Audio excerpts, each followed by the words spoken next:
Les porcs ont besoin d'aliments équilibrés, riches en énergie, sous forme de fruits à pain, de maïs, sous coco. Ils ont besoin d'aliments riches en protéines, sous forme de restants de cuisine, restants de poisson. Ils ont besoin d'aliments riches en vitamines sous forme de fruits qu'on peut retrouver dans nos jardins. Ils ont également besoin de minéraux. On peut retrouver ça sous forme de coquillages, coquilles et d'algues. Donc il faut veiller régulièrement quand même à regarder les étiquettes des sacs que vous achetez, parce que parfois on peut retrouver un surplus d'énergie, donc il faut le compenser avec des protéines comme les protéines que je vous ai citées. Dans les rations quotidiennes qu'on peut retrouver, manioc, coco, ce sont des aliments qui sont riches en énergie.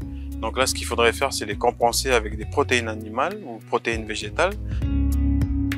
Pour l'alimentation des porcs, en général, je donne à peu près moitié granulés et moitié produits locaux. Bon, les granulés, c'est parce que c'est plus simple et ça prend moins de temps, les moments où je ne peux pas m'occuper de préparer les aliments locaux. Aussi le granulé parce que c'est plus complet, on a du mal à trouver les bons nutriments sur place, notamment les aliments assez protéinés. En aliments locaux, je donne du coco, du manioc, des feuilles de bananier, des feuilles de manioc, des feuilles de patates douces, des restes de mes champs, par exemple des papayes qui ont pourri, des taros, des capets, des ignames qui sont bouffés ou qui sont plus bons.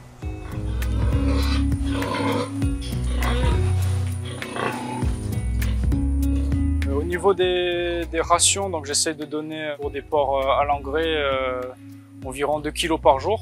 Pour les reproducteurs, je donne entre 3 kg quand ils ne sont pas à la reproduction, jusqu'à 12 kg pour les truies allaitantes.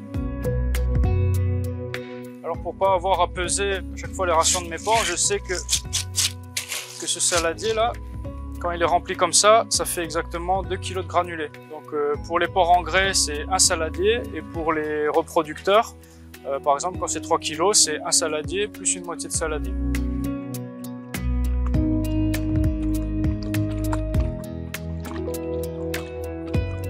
Pour qu'un animal puisse vivre dans de bonnes conditions et que pour que la croissance soit le plus optimale possible, il faut que l'animal ait à disposition de l'eau. Donc il faut qu'il puisse s'alimenter régulièrement.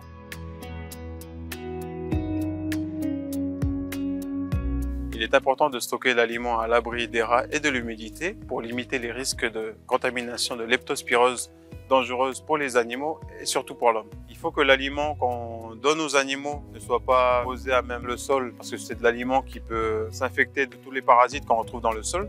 Donc l'idéal, c'est de le mettre sur un support métallique ou en plastique pour qu'il n'y ait pas de contact entre l'aliment et le sol.